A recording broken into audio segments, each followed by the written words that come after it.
Welcome to the Southeastern Bow Hunter Podcast. This is the Southeastern Bow Hunter Podcast. All right, what's going on, y'all? Welcome to another episode of Southeastern Bow Hunter Podcast. In this episode, we're going to have my buddy Austin Stanley come back on the podcast. He was actually a guest, I think, a year ago. And dude's killed some really good deer. Known this dude since high school and never knew that him and his family hunted. So once I found that out, we immediately became buddies. And yeah, so it's going to be a really, really fun episode. Before we get into it with Austin, the podcast is brought to you by Sportsman's Empire, which you probably heard that in the beginning, but I'm going to give y'all a little bit of a heads up of what that is. Empire is a podcast network that we have been under for a couple of months, actually quite a few months now. And man, that network's got so many good shows on it. I love listening to it. I was actually just on the Nine Figure Chronicles podcast, which is the guy that owns Sportsman's Empire, Dan Johnson. He has a podcast himself called Nine Figure Chronicles. So if you want to check that one out, go listen to it, go look it up. It was really good. Sportsman's Empire has a ton of good shows. So go support them. You help us, you help Dan. Next up is Lone Wolf Custom Gear. So in real time, I'm recording this after the weekend after I went to the Whitetail Road Show, where we're going to hang out with Cody DeQuisto, Zach Robb, the whole Lone Wolf crew. And man, it was so much fun. And I got to actually learn a lot about setting stands up, where to set them up, why to set up, the way that they recommend, which works for them. We get to hang out with a lot of cool people. It was a great time. So if you're looking for a new tree stand, I recommend you go with either the 0.75 or the 0.5. For you mobile guys, those stands are great. And if you're a saddle hunter, they also have the Ranger Hybrid, which you can use as a typical hang-on stand or a saddle platform.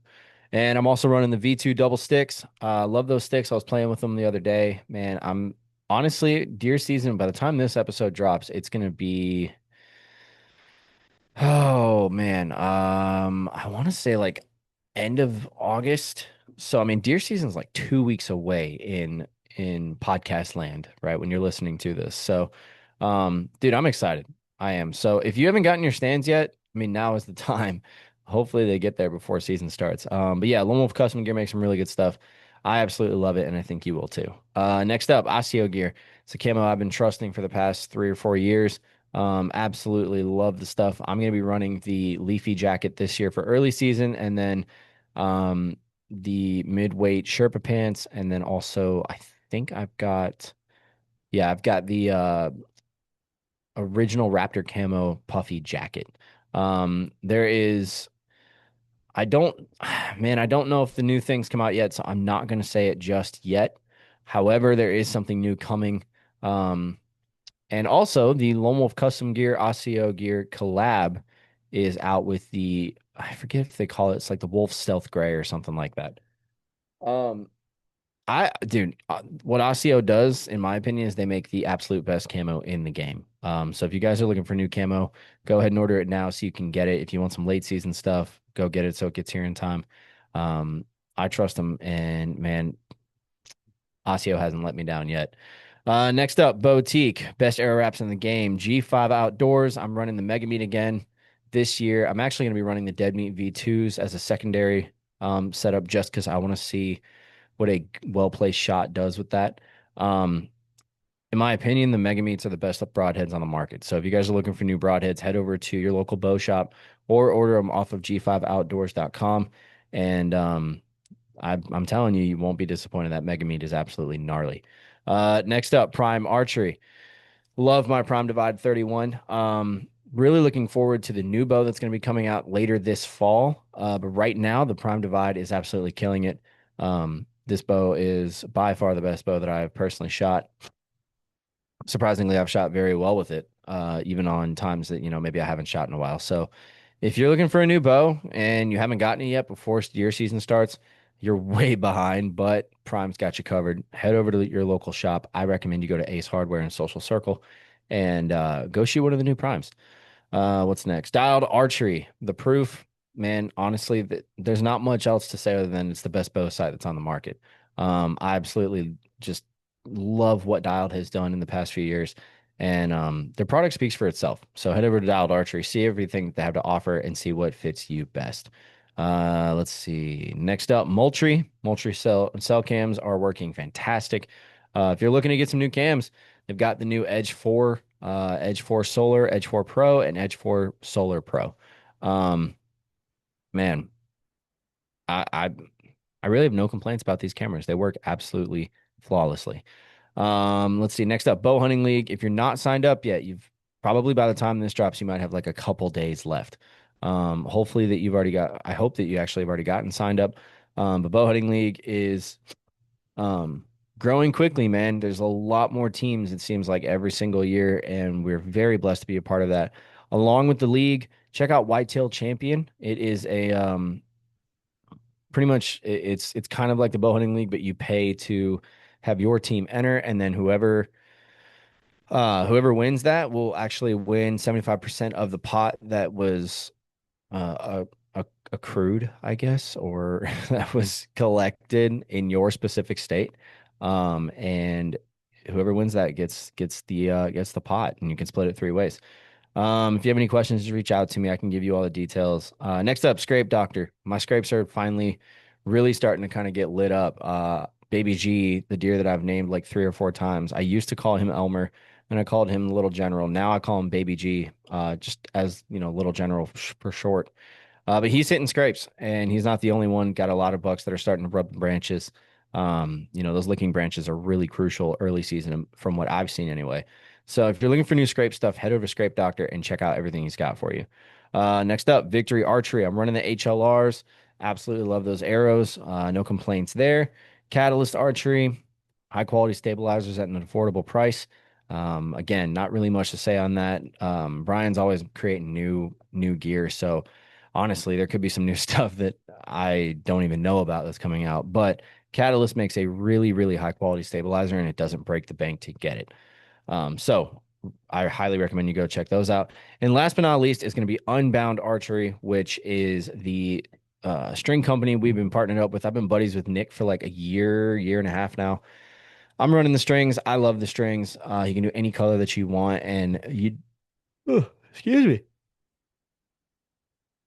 Yeah, sorry, y'all. Super, super busy week this week. But no, with what Nick can do, he can do any color you want, and the quality, in my opinion, is unmatched. So that is all the partners.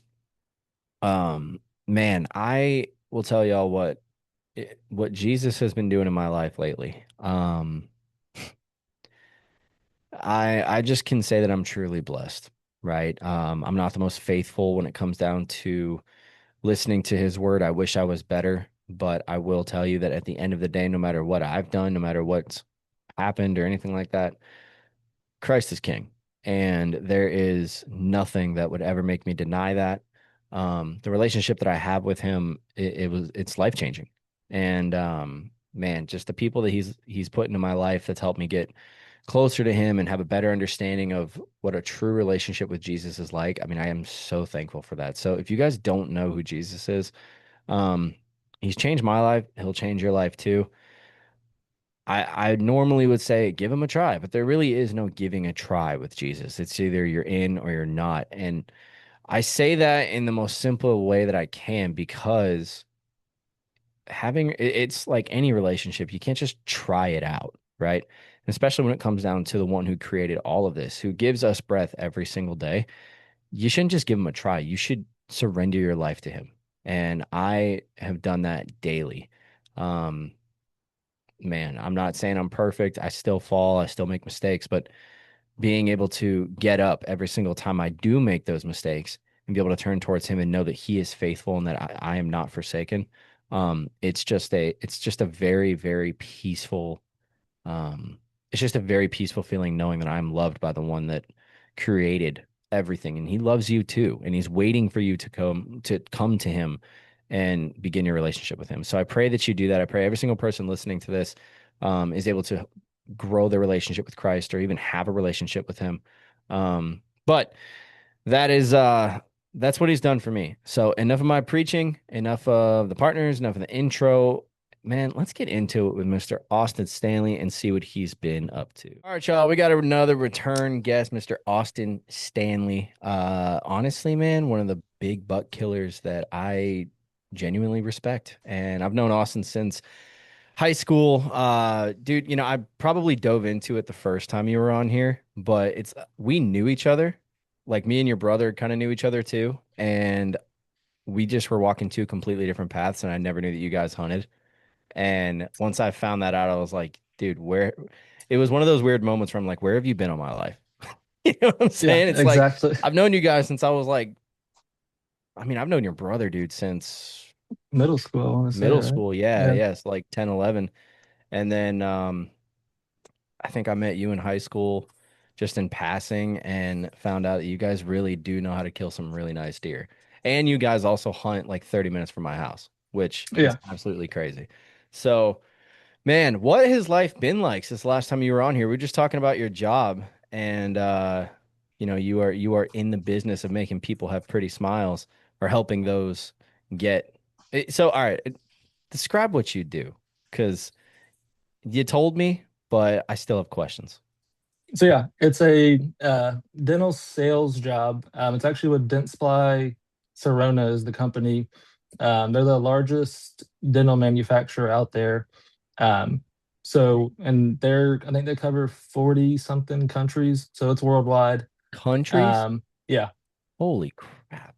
yeah. So it's a huge company, and we are on the manufacturing side. And then my division is going to be, they call it chair side. So it's just basically preventive, like all your everyday cleaning supplies. Um, like you said, fluoride paste, all that stuff that you get when you go in there every 6 months. And then I also do restorative, which is going to be more like your crowns, cements, bonding, and all that stuff. So I really day to day just putting a lot of miles in the car, going to offices, talking to them about the products, and then everything I sell goes through a distributor. So we technically make it and then they sell it. Mhm. But I'm just doing like lunch and learns, just taking care of offices. But it's a great job, especially when you're into hunting, because there's a lot of flexibility. You're kind of making your own schedule. Um, and as long as you're hitting your numbers and quota and everything, you really don't get bothered. So I can make a lot of free time in the afternoons to go work from the woods, And essentially. that, kids, is the secret on how you kill nice deer. That's what I've learned. Yeah, time Dude, in the woods helps. yeah, no, that's crazy. I mean, I was making jokes earlier about, I've got a chipped tooth. I was like, so I need to call you when I need Yeah, to get this fixed. It's funny because my wife is always on me about it. Because when we met, I had it fixed. And, having a kid and kids love candy and I'm a kid at heart. I stole one of my daughter's airheads one time, which is probably God's irony. Honestly, he's like, look, you took child candy from a child. yeah. This is what's gonna happen. And I took a bite out of it and I chomped down and I felt like a crunch. I'm like, well, that's not normal. And then I felt like my front tooth and I was like, oh, the cap is gone. Great. And that was 9 years ago. So it's yeah, I really do need to get that fixed. So let me ask you something about like I know this is a hunting podcast, we'll get to it, Uh-huh.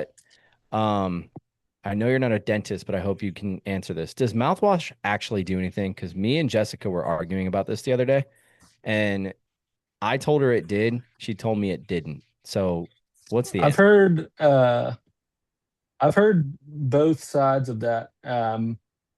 I mean, it does. If it has fluoride in it, that's a good thing. Fluoride's always good for your teeth. But then I think the best approach is going to be alcohol-free mouthwash, because that alcohol is killing all that bacteria in your mouth, but really the body is producing good bacteria to Hmm. keep it clean. And so I would say, I don't know 100%, but I think it can be beneficial if it's alcohol-free. Got it. Okay, I'm gonna have to look at mine upstairs and see because I I got like one of the really big ones, and she's like, "Why'd you get that?" I'm like, "Because I want to have a clean mouth. That's why we brush our teeth, right?" And she goes, "You know that doesn't do anything. It's like I forget what her analogy was, but she was basically saying it was pointless, and I'm just like, um, it's not. I was like, you're not a dentist. Like, Yeah. I know you work in the medical field, but like you're not a dentist, dude. And it was a very not heated. It was very spirit or God, what's the word? Colorful Yeah. conversation. Yeah. Yeah. I feel like most people use really mouthwash just to have good breath. I mean, Yeah. I uh, mean, that's kind of the reason I did it. I'm like, look, brush my teeth works, but why not add to it? It's to me, it's almost like chewing gum, you know? yeah. So But the most important thing you can do is floss. Obviously, brush your teeth, but flossing is uh, it's a pain. I used to use the little picks, but um, just to keep from getting decay or anything, because especially when you have tight contacts between those mhm. teeth, they're like a food trap, is what they call them. Stuff gets in there, and then your toothbrush won't get it out. So Yeah. make sure See, you're that's flossing. that's where I'm slacking. I hate flossing, dude. And every time I've done it, and I would still do it every now and then, but like my gums always bleed. I don't know if I'm getting too aggressive or what, but I do that and I'm like, oh, I'm bleeding. That's great. And it just I don't like bleeding, and it Yeah, it's a pain. So, all right, well, enough about teeth. This is not a dental podcast. that's right. But dude, so before we get into your season last year, because you actually, I'm gonna see if I can find when you sent me this picture, because you killed a really, really nice buck last year. That was Um, 24. was it? Are you Yeah, sure? I didn't kill anything last year. Dang, has it really been that long? Yeah, because we talked in August of 24, I want to say, and then it was November of 24. Hold on. I gotta look at okay, if I can figure this out. Oh my God, dude, you're right. Holy crap. Which of course you are, like you're the one that killed it, right? But dude, that's nuts. So that's the buck that you shot in the neck. Or not Yeah, in the neck, but the exit. I shot it off the ground and I shot it, yeah, frontal. So, Dude, uh, that is gnarly. What what did he end up scoring? he grossed 134 and then netted, I think, 131 or 132. So he was a Pope and Young. That's freaking wild. How's that feel to have a buck in the books now? That's my second one. Okay.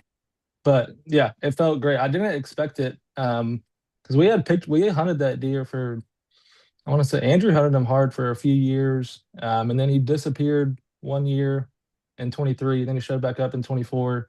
Um, and we knew he was a good 8 point. He had really good main beams, and really good brow tines on him.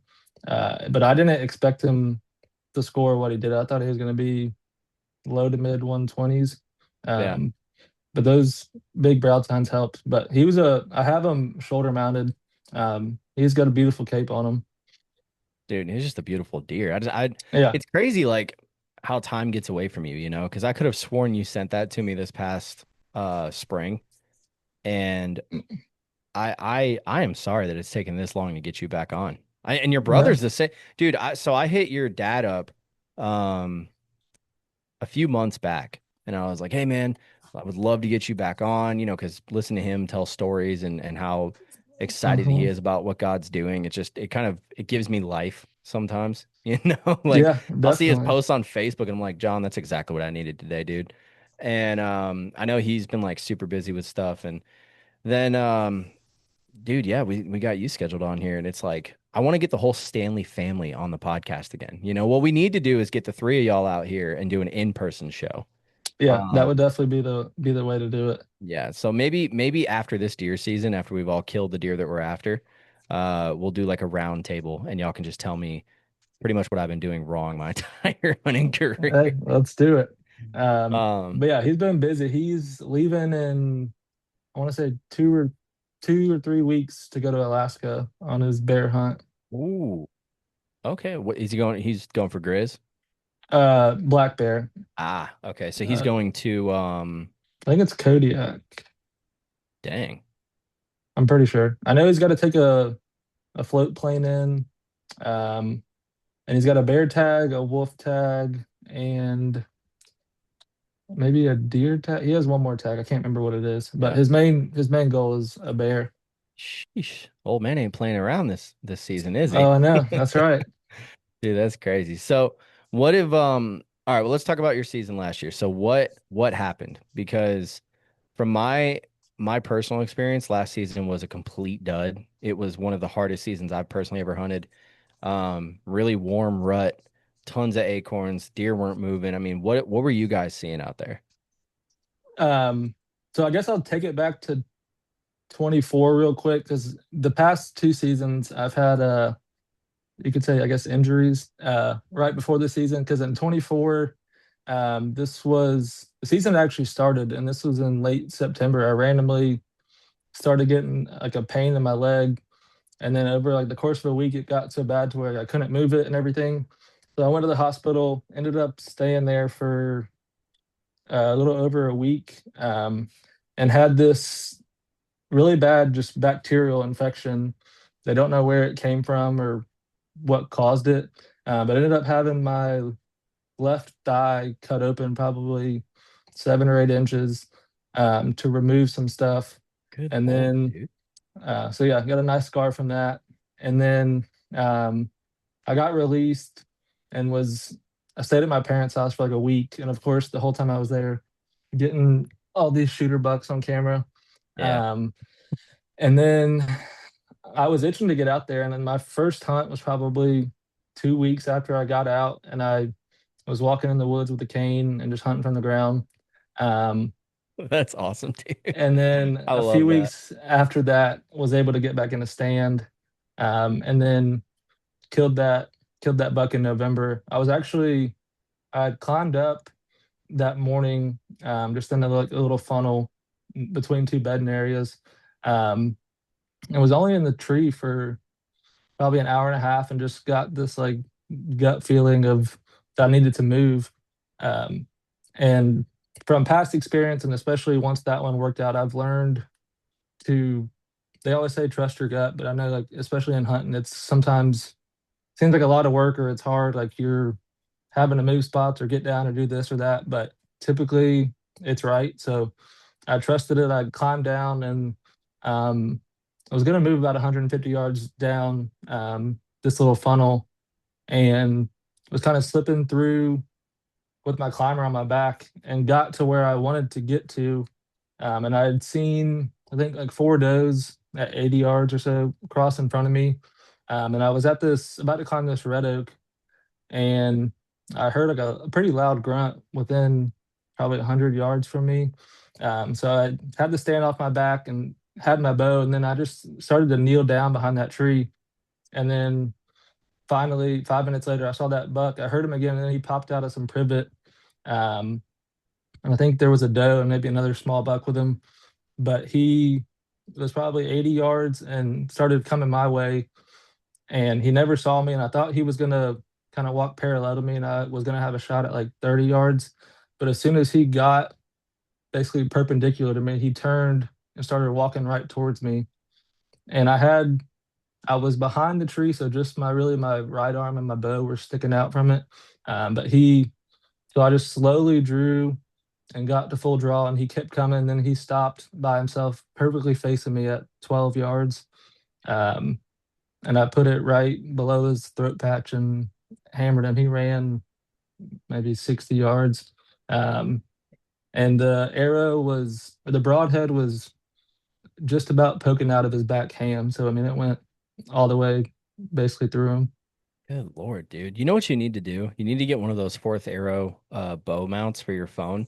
Oh, no. And I mean, imagine what that footage would have looked like. It would have been amazing. Yeah. Because Yeah. I got for turkey season this past in April, I got an Insta 360 cam um, and was able to film both of the turkeys I killed with my bow. Heck yeah, Um, dude. and then I did get the Lone Wolf custom gear, the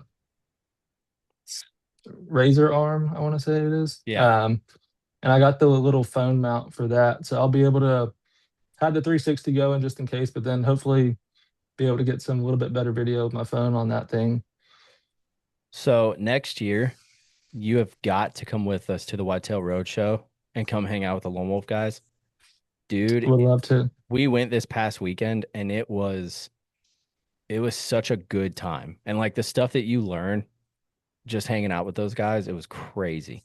Um, so I'm gonna once they send out the dates, or maybe, if I have Cody on or Zach and we Uh-huh. talk about it, I'll once I get the dates for next year, I'll send it to you because I'm telling you, like it's really funny. I poke fun at it, but you know how they have like do you know what the Whitetail Roadshow is? Have you seen Yeah. that? Okay. Uh-huh. So when we were there, my buddy Hunter, who's like 6'3", probably 280. I mean, he's a big dude, right? The whole time he's talking crap. He's like, "Man, we're gonna do the fitness stuff and all this." I'm like, Hunter, I know my limit. All right. It's gonna be 95 degrees outside. I'm not a fitness nut. Like, I'm not doing it. I'll pass out. You can do it. I was like, if you think you can do it, by all means, do it. We show up and there's like so many dudes that are just jacked to the gills. I Oh mean, yeah. like, and it made me be like, I'm definitely not doing this fitness stuff now. And the whole time he's like, no, you're doing it with me. I'm like, all right, do you know what they're going to do during that fitness test or the fitness challenge? He goes, what? I'm like, you've got to do burpees. You've got to do like Ukrainian lunges or whatever they're called. Then you have to pick up all this stuff and you have to throw it and then grab it and throw it and do all these push-ups. I'm like, bro, you're not going to do it. As soon as they started that, the whole time he was saying he was going to do it, as soon as they started that fitness challenge, he and I were watching it because he decided not to do it. He goes, there's no way I could have done this. I'm like, yeah, I told you. The irony in that is when they did the giveaways, Hunter got put into the drawing for a weight rack. I'm Oh, like, dude, the whole way home, he was like, man, of course they put the fat kid in there with the weight rack. And I'm like, man, look, if you get it, maybe it's a sign from God, yeah, they're just trying to get you ready for next year. Yeah. Um, but it was a lot of fun, man. So I feel like I don't know if your brother and your dad are into like the whole fitness side of things. I know you are. Like I've seen Yeah, you do like they the both are marathons. They are. Okay. just as much. Yeah, so they would I know they would all love to go. Cool. Well, I'll try to get it set up where all of us can go and then have a good time. I had a very humbling moment up there because they have it's called the sharpshooter challenge, Hmm. and there's a 50-yard shot and a 100-yard shot, and I don't know what happened to me. I can I can handle myself when I shoot a deer.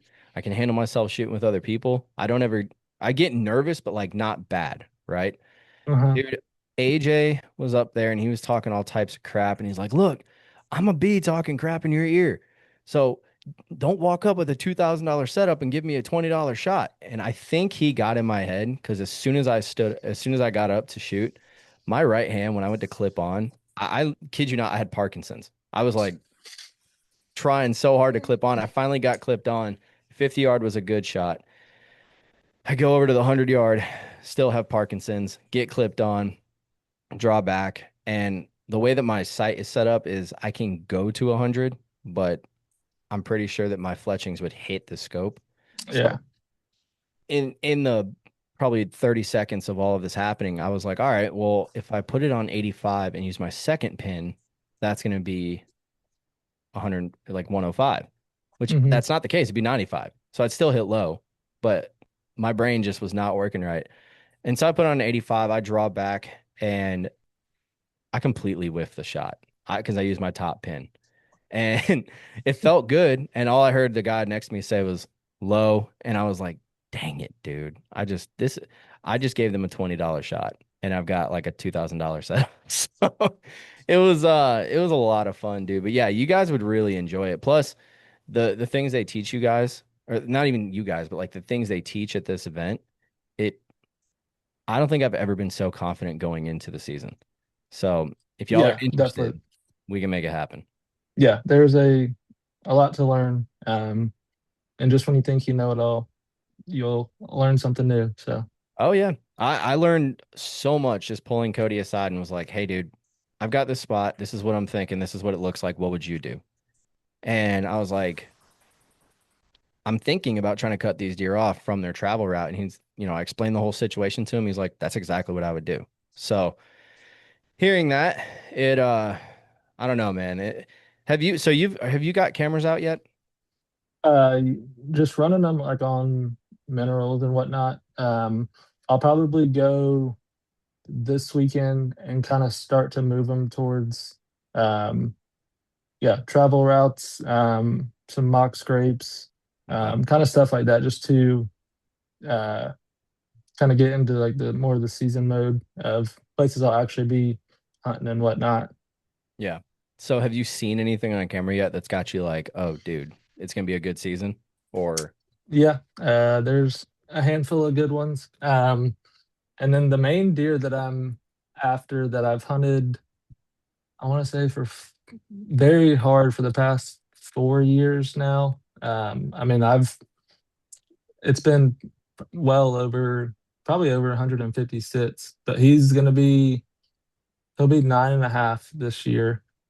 oh, We that's that first, old one you've been yeah, showing me. yep. Yeah. Okay. He actually, I had pictures of him in, I think it was like the very end of June, maybe. Like I had two pictures just randomly. He walked by a mineral site, didn't even hit it. And then I hadn't seen him since, but that's kind of typical of him. And then he actually showed up yesterday evening, and I Ooh. got some better pictures of him, and he's full grown. I mean, he's not big, but he's got a super cool rack, some crazy mass. He's probably 8 inches inside spread. Uh, he's just a fun. He's never been like a big antler wise, but he's just always Yeah. been a super cool deer and obviously very smart. And just killing one that old is just as much as a trophy Yeah. than a 140. So that is definitely my main target. And then we got a good 10 point that grew a decent amount from last year. He'll probably be in the 130s. And then there's another 10 that hasn't shown up yet that will probably be the biggest deer. Depending on, because between 24 and 25, he only jumped a few inches, nothing much. But I think he'll be 6.5 this year. So I'm hoping he made a little bit bigger of a jump, but he could, if he put a little bit of time length on, and maybe a little bit of a wider spread, he'll probably be in the 150s. Gotcha. Yeah, Uh, where you guys are at, man, I've seen some slammers driving by. There was one a long time ago. I was driving home from my in-laws because they used to live over there. And I mean, I almost hit this guy and he had to be all of 140. And so it's like I still to this day when I drive past that place, I'll just kind of glance in and hope to see something or see if any oh of yeah, y'all's trucks are there. It's like it's such a cool place, dude. I'm trying to think. So you last year, last yeah. season, So jumping what back, happened? yeah, last year, so kind of similar, I guess more of a worst case, but it was I think September or maybe it was late August, and I had surgery September 5th. But I was playing softball, just with some friends. We're in like a little league in Brookhaven, and used to play baseball. So then I guess my instincts took over. But I was running home, and it was going to be a close play, so I slid. Which I mean I've done a million times and been Yeah. fine. But I think it had been raining earlier that day, so the dirt was a little bit softer. And I slid with my right hand. I slid head first, but then somehow my left hand either got caught in like the little hole in the batter's box or something, but I just felt it like pop. Um, Dang, man. and then went to the hospital that night, and they really weren't sure. I thought I just dislocated it pretty bad, but everything was in the correct spots and whatnot. So then, like a week later, I got an MRI, and it ended up being that I fractured my shoulder socket and then tore my labrum. So I had to have surgery. Um, so then I didn't start hunting until I want to say late September, but I was strictly hunting on the ground, and I had to use the C word, the Mm, crossbow, that's okay. because I could It's not draw okay. anything. No Uh, judgment here. so I hunted the full season off the ground with the crossbow. I passed up a few decent ones that I maybe would have shot with my compound, and then had a really good one in I want to say mid-November. It had just stopped raining, and I sat through like the monsoon, and then he showed up. And I was hunting this old fence line, and he was coming right towards me, and he got to probably 15 yards and was facing me. But I couldn't, there was still some barbed wire on that old fence and I couldn't shoot through that. And then, I mean, I didn't move at all. My best guess, because then he finally picked me off and spooked, but I was wearing my dad's old Kuiu rain jacket. So it's that lighter camo pattern. And I was up Mhm. against like an old uh, fallen red oak, I think. So it was super dark. That's the only thing I can think of is that like the contrast is what he saw. Cause I mean, I was hid pretty well. The wind was good. Um, and I didn't move. So that's the only thing I can think of. And then I had a close encounter with that old buck. He came back like 50 yards, couldn't get a shot. But overall, I mean, it was a pretty good year. My dad tagged out, so that was nice. Yeah, your dad absolutely killed it last year. I last year was a weird one, man. You know, with like I said earlier, with the heat that we had and then the acorn crop. I mean, I felt like deer didn't even exist. You know, I'd see them on camera every now and then, and it's we had those 8 shooter bucks on this one spot, and then they all disappeared. And the scary part is it's happening again this year. Like I've sent you the pictures, Hmm. and just in the past 2 days they've daylighted, and I'm like, dude, I really hope this doesn't happen again. You know, because I'm much more mobile now, so I could probably try to go find them. But the problem with that is like that area, I've only got permission on one spot, and everybody else is either hunting or it's county property or they they aren't. I don't know if I'd be safe knocking on doors, if you get what I'm saying. Like it's kind of a Yeah. sketchy area. Um, but yeah, I don't know. I got a little nervous because when I was at or no, I was in my front yard the other day. We've got this little oak tree that one of the branches hangs over, and I kind of use that as like my 20-yard mark. It's Hmm. already got green acorns on it, and I'm just like, okay, don't like we don't need this. You know, I was in there yesterday at one of my spots. I didn't see anything, but I said that last year, and then it was like you couldn't get in quietly because there were so many acorns on the ground. So I mean, did you guys see a huge crop last year too? Or I feel like it was stronger in 24. I mean, we definitely had a lot, but there was a lot of trees that normally would be dropping that weren't. Hmm. It seemed like, from what I saw, it seemed like higher elevation, like higher up on ridges, they dropped a lot more than, and then it was the reverse in 24. Um, that was the main thing I saw. I mean, we always have a good crop overall, but that was definitely the main difference I saw. And I think it is it's definitely easier hunting wise if it's not really a good year because there's always going to be a few trees that are raining, Yeah. and that's where the deer are going to be. And then if they're all raining, then you're kind of just uh, shooting in the dark Yeah. with where to go. Yeah, that's how Um, public was last year, man. I took a buddy over to Clybell, and I kept telling him like, dude, there's good deer here. You know, I'll put you in good spots. We were sitting in good spots with plenty of sign and didn't see a single thing. I mean, not the spot I took him to. Every single time I've gone back there, I've at least bumped a doe. We didn't even see a doe, and it was like I said, I saw more pigs than I did deer, which never happens.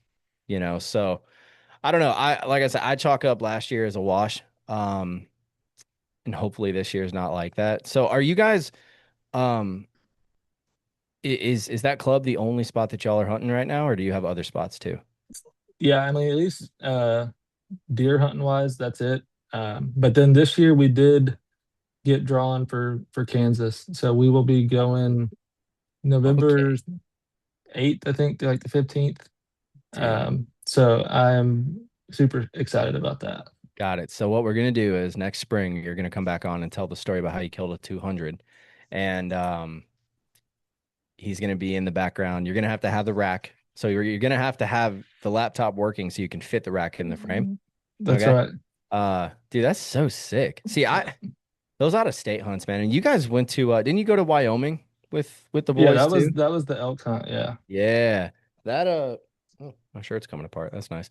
Um, how was that? And I'm sure we talked about it before, but it seems like this was like 2 years ago that you guys were on. So a lot has happened, and I'm sure there's a lot of people that don't know the story.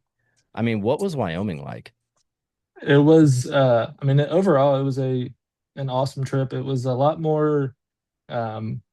lot more rugged like terrain than I expected. Like we would be on one mountainside basically, and then you would hear a bunch of bugles, but just to be able to access them was like you couldn't just drop down, go to that other mountainside like across the valley, and then get up on like you just couldn't do that. And we were on horseback, which helped and hurt, I would say, um, because a lot of it had been burned in previous years with wildfires. Hmm. So there was just down trees everywhere. Um, I mean, it was beautiful, and I mean, I had a ton of fun. I didn't kill one. I got super close on two really good bulls. One was like the last day. He was probably 340.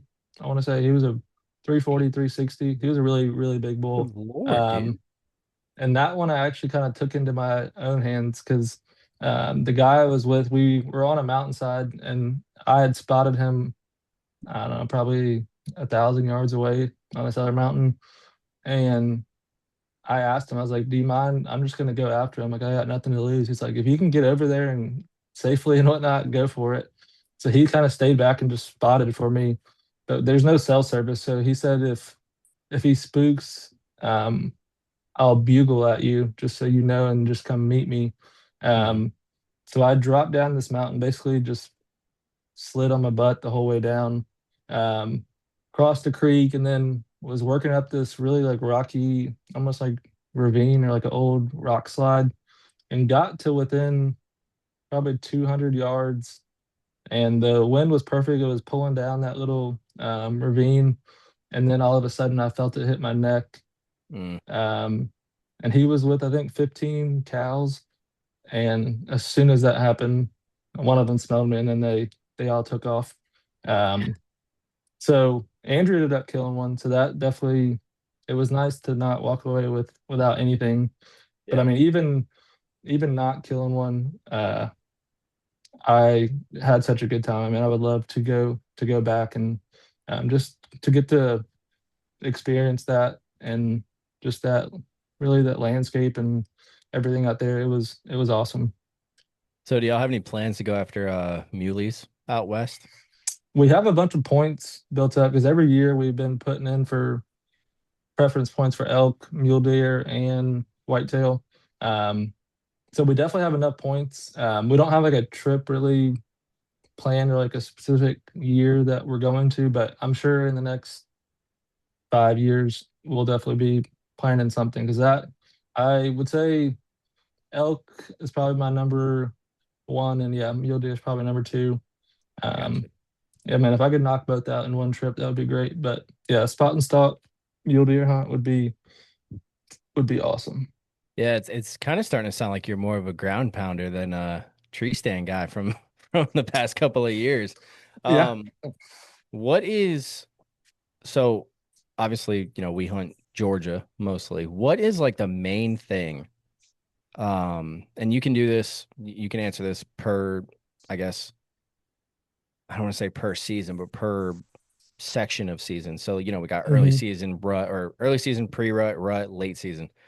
What are you looking for when you go into the woods and like terrain wise, sign? I mean, what's the one thing you're like, all right, I'm sitting here. Yeah, I would say early season, any type of food source. Um, Typically, I would say like the very beginning of the season, water oaks probably are really the only thing going to be dropping well. Mhm. Um, Muscadines, if you can find a persimmon tree, that's normally going to be money. Um, and then late September, that's when we have a bunch of northern red oaks, and those will start dropping really good there around late September, before the white oaks drop. And that seems to be once those start dropping, the deer are hammering them. So finding a good feed tree there, and then early October, I would say is when I really start hunting scrapes more. Um, I think I said this last time, but I've had uh, a lot of success. I think I've killed 3 bucks on October 11th. Mhm. Um, just that little like 1 week range from like the 8th to 15th, somewhere around there. It seems like they really start hitting scrapes well around that time. I think they're just getting, I guess you could call it an early pre-rut. They're just Yeah. basically marking their areas, letting the advertising for the does and everything. Um, so yeah, scrapes, I would say all the way through the probably the end of October. That seems to be just a, at least if you're going to put cameras on something, that would be what I'd be targeting. The deer are going to be hitting it, and if you're getting only pictures at night, either it's not the right scrape location, or um, like it's too like a scrape on the edge of a field, probably going to be at night. Yeah. You got to find those ones close to the bedding areas that they don't have to travel far to hit, and they're going to feel more comfortable. Dude, And that there's I the got to stop you there. That is yeah, such a big thing that I personally just learned is field scrapes. They're great to find, but they are typically done at night. And I mean, I'm telling you, dude, I probably sent you videos and stuff last year where I had bugs hitting scrapes and it was middle of the night. And I'm like, oh, dude, you might daylight tomorrow. Never did. Right. And then I forget who I was talking to, and they said exactly what you just said is like, if you see it in the field, it's good sign. It tells you that something's there, but you got to go in the timber and find like where this actual scrape is that these bugs are hitting during the day. And that's just a huge, huge change, huge thing that people need to know. Because I mean, I was guilty of it. I was chasing, wide open field scrapes or cut through scrapes and thinking this is exactly where I need to be. And I was nowhere near killing these deer. I mean, it's yeah, so sorry. I had to definitely cut you so. off with that. No. And then yeah, I mean, just as far as like that nocturnal movement, I have definitely come to learn that bucks, deer in general, um, even big bucks move a lot more than you think. They're not truly nocturnal creatures. Like they don't just lay down all day and only get up at nighttime. Yep. Like they're moving somewhere. They may not move far, but I don't think there's any buck out there that is truly a nocturnal buck that he's not, like he can't survive like that. Yeah. So I just think that's a big myth out there. I mean, you may only get nighttime pictures, but that means your camera's not in the right spot. Yeah. Um, you Well, need you to can even move. go off of like the time frame, I mean, I've seen and learned and heard and all that other stuff where if you've got a deer at midnight, odds are he's probably not that close. From midnight to Hmm. like 3 in the morning, probably not that close. But if you've got one that's after 3 a.m. or maybe anywhere between sundown to 10 or 11, he might be somewhere close. He might have been a late, he might have got up late. He might have gotten distracted or busted off somewhere because of a coyote or something. But yeah, dude, those middle of the night pictures, like honestly, half the time, especially during season, I don't even pay much attention unless it's like a new buck, you know. Yeah. We had a deer last year that's probably about 7.5 this year, and he was only middle of the night. And I remember like just going in and being like, dude, he might show up. And they might, you never really know what they're gonna do, but trying to pattern these deer and get on them in the sense of, oh, I know he's in the area.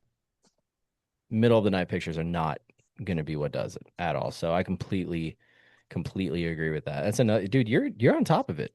You are absolutely on Yeah. top of it. And as far as that goes, I feel like, I mean, it's not every buck, but I would say in general, and they're not following this little route every day, but typically they have a loop that Yeah. they're gonna go on. So if you're getting to him at night, then whether it's north, south, east, or west of there, whatever way he's coming from, you just need to find, like if you're at the bottom of his circle of his loop or oval, then you need to go to that, find that top side of it. Um, and somewhere along there, he's daylighting. You just have to go find Yeah. where. It's easier said than done, but um, they're moving somewhere. And then same thing with scrapes. Even if you're getting a buck in daylight, I think that I've heard this. I think I've heard Bill Thompson say it from Spartan Forge, um, that typically on average they're scent checking that scrape probably 3 or 4 times the amount that they're showing up there. Hmm. So even if you get him daylighting once every 2 weeks, he's probably coming within 75 to 150 yards of that a lot more frequently than you're getting a picture of. So either Yeah.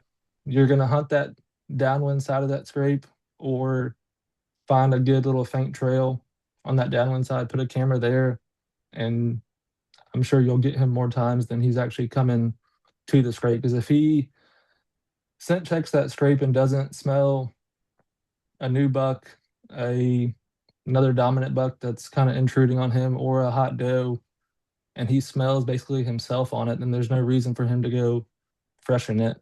Yeah. Um, but that also goes back to hunting scrapes after it's rained Oh, dude. is money, because they same thing, they realize that their scent has washed away, so they want to go put their mark back on it. So um, they will show up within a day or two once it's Yeah. rained. Dude, so I was on the Nine Finger Chronicles podcast yesterday, and Dan was asking about like, I guess, Georgia tactics. And I was telling him all this stuff. I'm like, yeah, man, you got to do this, you got to do that. And afterwards, when I was driving to go to Tiffany's volleyball practice and it had just rained, I had this thought where I'm like, dude, these deer are probably going to blow this camera up because I had just put food out. They've been hitting scrapes, all that other stuff. I knew that that was going to be the thing. Sure enough, every single one of my target bucks daylighted well within daylight. And I was so mad. I texted Dan. I was like, dude, we need to do a part two. I was like, because honestly, there's like 50 things I didn't bring up. And one of the biggest things is when we have a thunderstorm, you better have your butt in the stand afterwards because that's something like, I mean, the buck I was hunting 2 years ago, the big six, that's when I saw him, was after the hurricane came through. And I've probably seen more deer movement after the rain comes through, or if we get a heavy downpour or whatever on camera and in the stand, like you just said, they're going back to freshen that stuff up. And I feel like that's, I'm not going to say a secret, but it's something that not a lot of people talk about, and we've had such a wet summer that Uh-huh. if it continues into this deer season, we're probably going to see a lot of deer hitting the ground if people implement that. So, I mean, how often are you freshening scrapes up? I would say, I mean, a lot of times I won't. I mean, it depends. Some areas, like a place that I'm hunting a good bit, I won't go in there just to freshen it up. If I hunt there, then I will. Um, but I mean, a lot of times if it's the right scrape and you've gotten it started, that you really don't have to do much unless Yeah. I would say like if you have bucks hitting it a good bit, putting like a dominant buck scent in it, basically just to kind of intrude on them and make them want to come back more frequently to see who it is and freshen it themselves. Hmm. I've seen that a lot. That anytime you put scent out, it's almost like within 24 hours. It could be at night, but a lot of times they're hitting it within that 24-hour period. Um, that's just an example of they're probably really just scent checking it, coming downwind, and then they smell that, so then they're going to come in and kind of do some investigation. Yeah. Um, but yeah, I would say maybe once every 1 or 2 weeks. Um, Okay. and last year I found, kind of just randomly found this uh, product. It's called branch butter. It's by Oh, yeah. Black Widow scent. Yep. And that is definitely the best scent, because it's just like forehead and preorbital gland scent. Um, that's the best scrape scent that I've found. Like I had throughout the whole season, really, just bucks hammering the licking branch, and I've tried the buck fever synthetics, Yeah. um, and I didn't seem to have crazy luck with it. I think it's kind of hit or miss based on where you are, like your property. Some deer will associate with that and love it, and some won't. I didn't Mhm. have like it didn't deter any of them from coming in, but I just didn't The see same any like success. super, yeah. But Yeah. that branch butter, and I like it because it's that gel, so it stays once it kind of hardens. It's on that limb for probably a month or so. Like it just Yeah. seems to stay on there longer, and definitely had some good results from that. See, I've got a bone to pick with Tractor Supply because I think they're scamming us. Um, I think it was 2 years ago. I bought two things of branch butter because that's all I ever heard about was like, dude, branch Hmm. butter this, it's so good. So I got some. And I get to the one of my spots, I find a scrape and or I go to the mock scrape that I was working and I take the cap off and I go to squeeze it and it's just nothing but liquid. Just comes shooting out of this thing. And I'm like, that ain't butter. I was like, what was that tree sap? I was like, what is that branch sap? It's ridiculous. And so I thought, okay, maybe. And the thing is, the sticker on it said, new, what I forget, it was like 24 or 25, but Uh-huh. it said cents from this year. And I was like, oh, okay, well, maybe it was just a bad one. Right. So used it anyway, whatever, had some bucks come and check it out. Bought another one a couple months later, same thing. And so I don't know if my Tractor Supply out here is just scamming us and saying, oh, yeah, this is branch butter. And it's just like tinks that they refilled it with. But I've heard good things. I mean, I definitely, obviously I'm using the Scrape Doctor stuff and that's been working Hmm. great. But branch butter is like if I'm desperate and say, these bucks are just being finicky, that's something that I would probably grab and be like, okay, I'm gonna use this and then still use the Scrape Doctor stuff in the actual scrape. Um, but I've never gotten the butter version of it. It's always been the liquid. Yeah, So uh I mean, I feel like that would have to be a bad batch because it's almost like I don't know, like a jelly consistency. Like yeah, it's not yeah, watery, but it's not hard. Yeah, so that just I got scammed. That's what it is. That's what it is. you can get it It's from on China. Amazon. Yeah, well, dude, Amazon. I would try that. The only problem is if it comes up and I use it and it's still liquid, then I'd have to blame Amazon. You know what I'm saying? And like I go to Tractor Supply enough. I feel like I can walk Yeah. and be like, hey, it says butter. This is like water. What is this crap? I mean, You I know? imagine if you, I would think, I don't know the people, but I bet if you called I know it's like a family-owned business. I'm sure that Yeah. they would send you some or whatever. Yeah. I mean, I'm not actually upset about it. Yeah. At the time I was like, dang, I just got all this all over my shoes. My dog's gonna love this because I wasn't Yeah. expecting that. Um, but yeah, the And I would scrape thing. say, Sorry, go ahead. I know, I was gonna say another thing about scrapes is like adding, like say a gallon of water just in the scrape itself definitely seems to help. It's gonna hold that scent better. It's gonna just penetrate in the ground more. You But listen to Josh Bomar, don't you? I've watched some of his videos. There was Okay. actually a guy. I'll say he says that a lot is a gallon of water is I really can't enough remember for it. who it was, but he was talking about putting 2 gallons and almost making it like a mud pit, and Good that Lord. just after a little bit, it'll all obviously seep into the ground, but Yeah. that really helps. And then one thing I 100% have noticed improvements on is either I'm gonna try the actual vine scrape this year, like go Mhm. cut down like a grapevine or muscadine vine, Yeah. and hang that up. But I last year and I want to say the last 2 years, I would always try to take a lot of times I was adding branches to a previous scrape.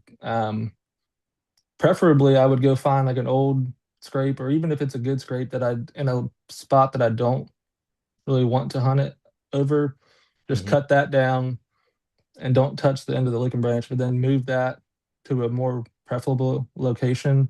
Hmm. And then all those deer's scent and everything is already on that limb.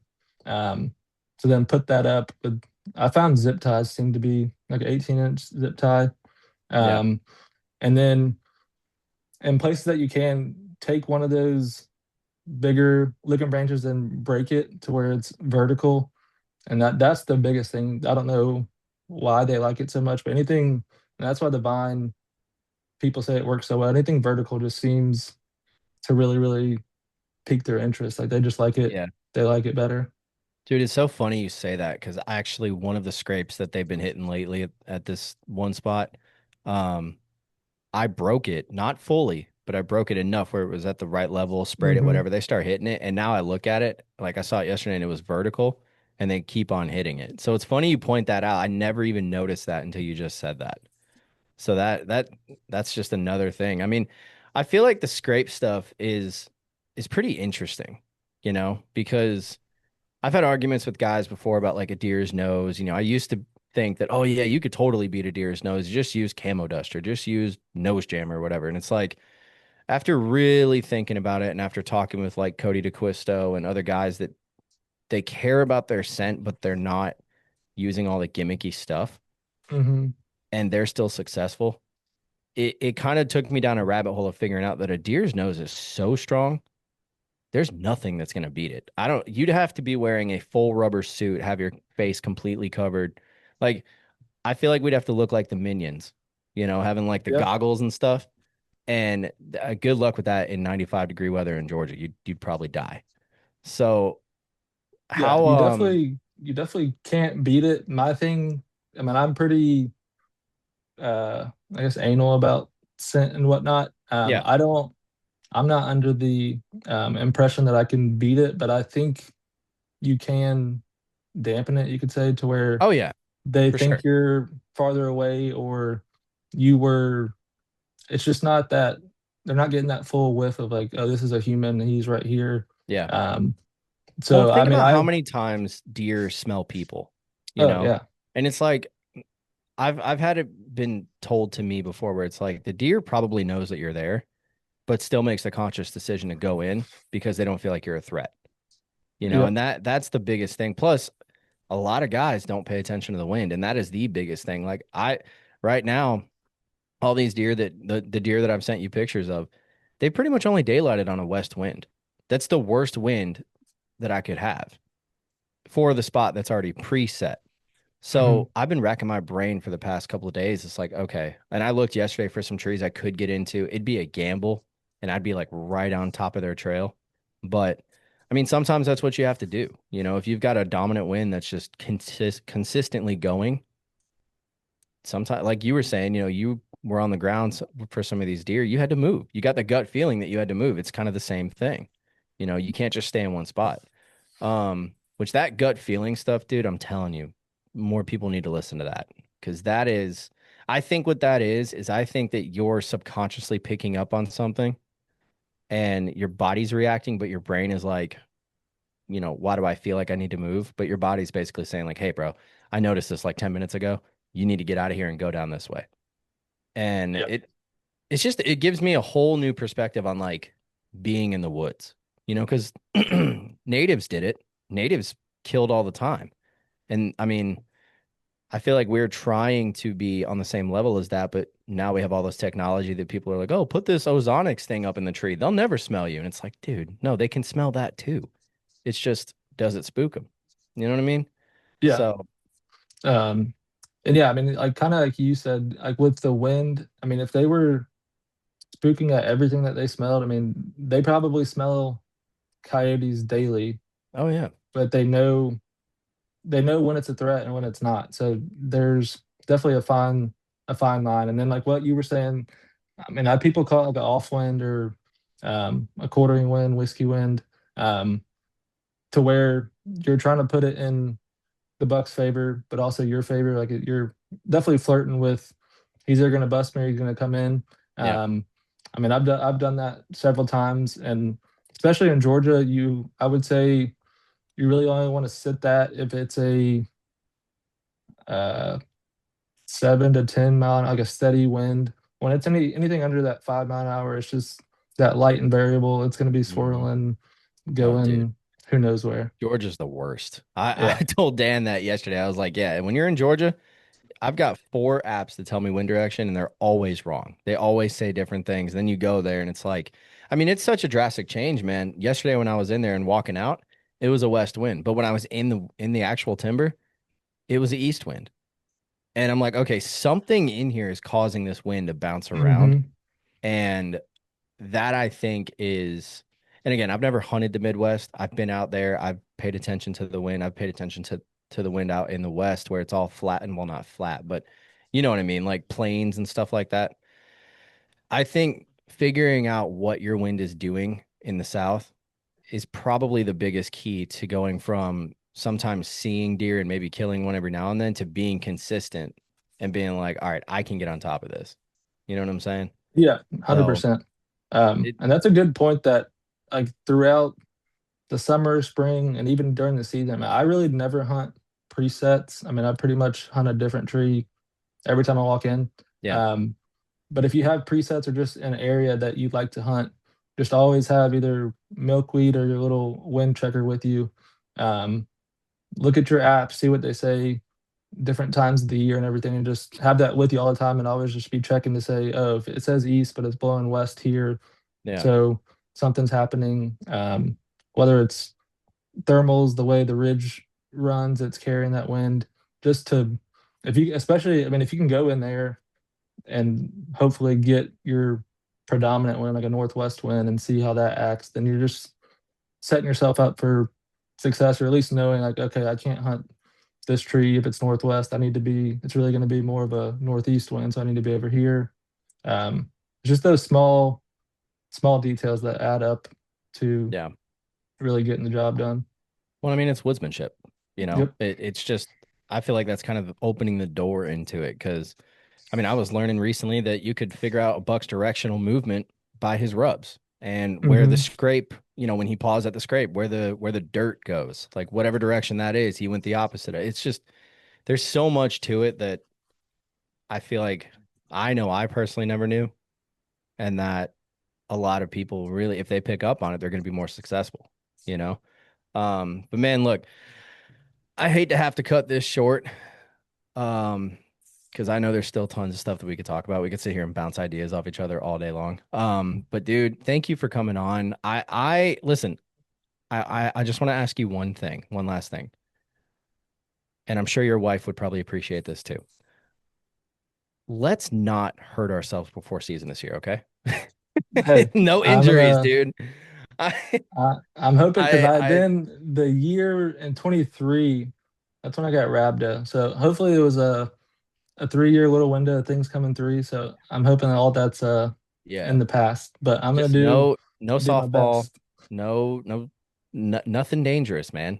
All Yeah, right. I don't think your wife's gonna want to wheel you around in a wheelchair. I mean, I would come and get you and carry you into the woods if need be. that's I'd right. be willing to do that, but um, yeah, dude, no injuries, please. Yeah, she always says I need to just wrap myself in bubble wrap because I'm very injury prone. Yeah, that's funny, dude. Well, man, thank you for coming on. I definitely want to get you back on here, either during season or after season, so we can talk about what we saw or what we're seeing.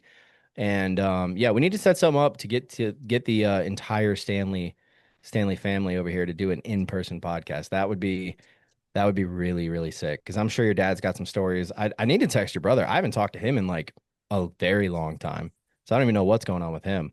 Um, but dude, seriously, thank you for coming on here. And if you keep getting these big deer, just send them my way. I love seeing them. Of course, yeah. But yeah, I know we would love to do that. And then yeah, I mean, I'm down to do an episode in say late October or November once things are really looking good and it's all fresh on the mind. So just let me know. Sounds like a plan, man. Well, I appreciate it, buddy. And guys, remember, Christ is king. So go read your Bible and go shoot your bow. Amen.